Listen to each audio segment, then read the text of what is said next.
E.N.D here from my archives Dominaria. Long time ago I bought these boxes, cracked them, filmed them, but never released the video. Now after nearly 6 years it's time to revisit this set.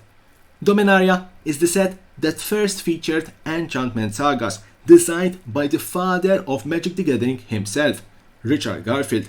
The set that brought everyone nostalgia for the plane where the story of Magic the Gathering originated. As always, be very careful using the knife, not to hurt yourself, and especially not to damage your precious cards. Let's remove the seal. The seal is off. During that time, there were no set booster boxes, neither collector booster boxes. It was only about the draft booster box. The white packs of Dominaria. Yes, it brings back quite memories. Let's crack the first pack. As you can see, my setup was very poor during that time, but it's the ideal time to revisit a nice box opening of Dominaria. First rare card, it's a mythic card, Maldrata. Okay, during that time that was a nice hit. Now, unfortunately, after multiple reprints, Maldrata value is around $2 to $3, but during that time we're talking about $15 to $20. Second pack, Karn Temporal Sundering. Okay, not really a very good rare card. Chase cards. It's ironic to say that the most chased card during the release of Dominaria was Karn. Now we know that Teferi, Hero of Dominaria, was more valuable. Siege Gang Commander, okay, that's a nice creature. If you have a Goblin deck, you need to put that creature. If you're running a Goblin deck, especially in Commander, Arcane Flight, Arcane Flight, the Flying Kitty. There's an Avatar, okay, not really. Evra, not really an expensive rare card. Wasn't expensive during that time. It is not expensive even nowadays. What we have here, there's a common foil card and an enemy checkland. Don't forget that during Dominaria, hitting a foil card, even common, wasn't that common. It was quite rare. Nowadays, with collector booster boxes, with set booster boxes, with the increase of the pull rate of foils, that's a nice enchantment saga, the Antiquities War, narrating the war between Erza and Mishra, the Brothers' War, which we revisited a couple, let's say a year ago, with the same name set, the Brothers' War. I was saying that hitting a foil wasn't that common. It was quite rare. Nowadays, with all those foils, Yosuves, he is, the brother of Liliana. Liliana, tricked by the Raven Man, transformed her brother, Tatiana, two-headed giant. Tatiana is more valuable than the rare card. I was saying that Liliana transformed her brother into a zombie. She was tricked by the Raven Man. Triumph of Gerard, Wrath, History of Benaria. That was, or I think, still one of the most, let's say, popular enchantment saga. During that time we were talking about a value about, I think, $20 to $25. Now it's less expensive, but with certain, that's nothing there, a gateway.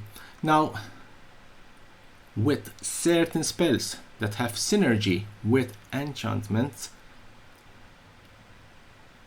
like Tom Bombadil, we are seeing Shalia, Voice of Plenty, a very good commander card, Celestia Colors. I was saying that with spells or with cards like Tom Bombadil that have synergy with enchantments and enchantment saga, we are seeing this card going up in value. Traxos, Scourge of Crook, okay, nothing there, $3 to $4. I really loved these white packs, really love them. Let's see what we have here. Nothing. Time of Ice, really love the artwork. There's another anime checkland and Tatiana, ship caretaker in foil. I told you hitting a foil card during that time was, let's say, something nice to crack. Now, cracking even a mythic foil card doesn't really have any value. Naban, Dean of Interaction, no value at all, even hitting a foil mythic card.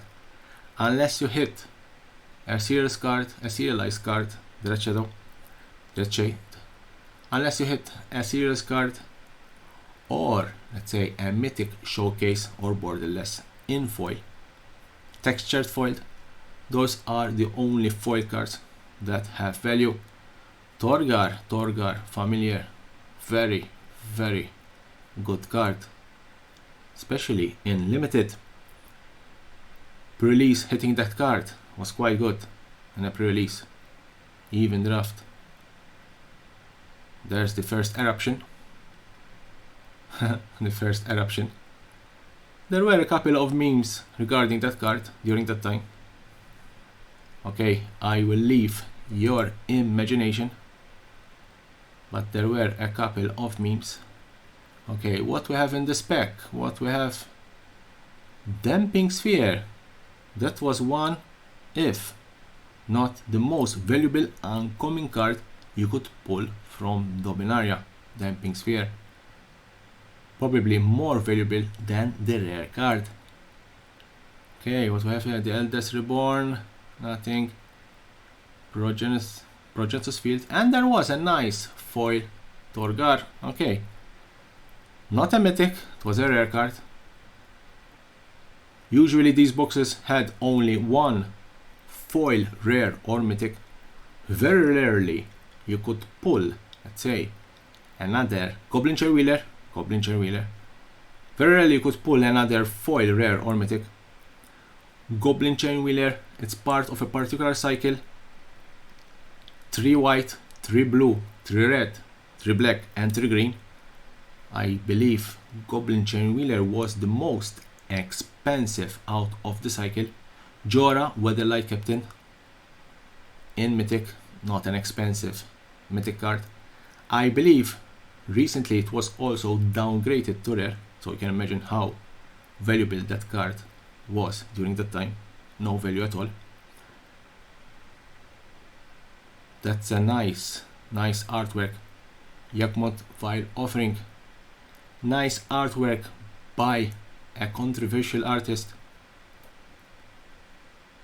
But the artwork, you cannot deny the artwork.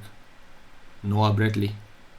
Okay, maybe the actions of Noah weren't, let's say, in line with the community guidelines, but his artwork, wow, his artwork. You can't say that the guy didn't have any talent. And that card, Yakmot Vile Offering, proves how talented Noah was. Let's continue opening this box. What we have here? That's a nice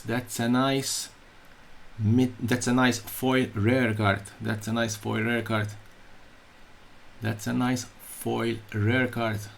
If I recall well, there was a tournament, let's say, I don't recall if it was a Worlds or a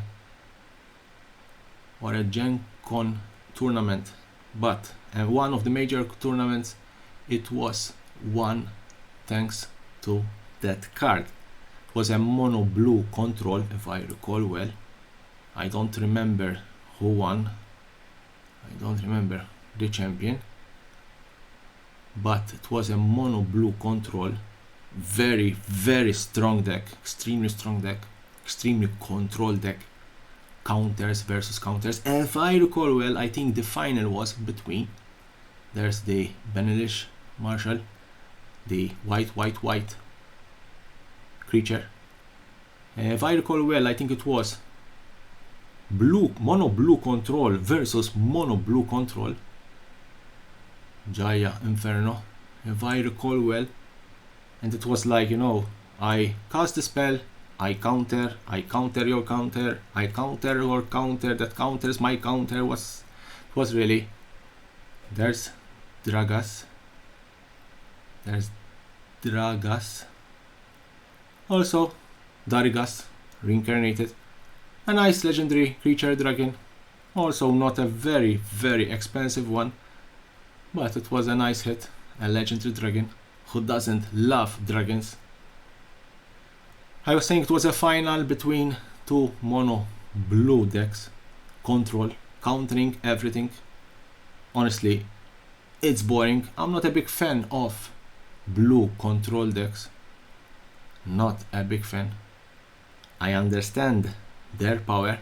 I understand. Oop, that's a nice hit. That's a nice hit. Demon Lord Belzenlock. That's a nice hit. It was the last demon holding the contract of Liliana. But after Dominaria, we all know that the contract defaulted to Nicol Bolas. Out of Teferi, when Teferi joined the Gatewatch. Okay, last two packs. I was saying that I'm not a big fan of blue control decks. I really hate playing against them, but I do understand their power. An enemy check land. Okay, Clifftop Retreat. The last pack of this box. I really hoped you like revisiting this set, Dominaria.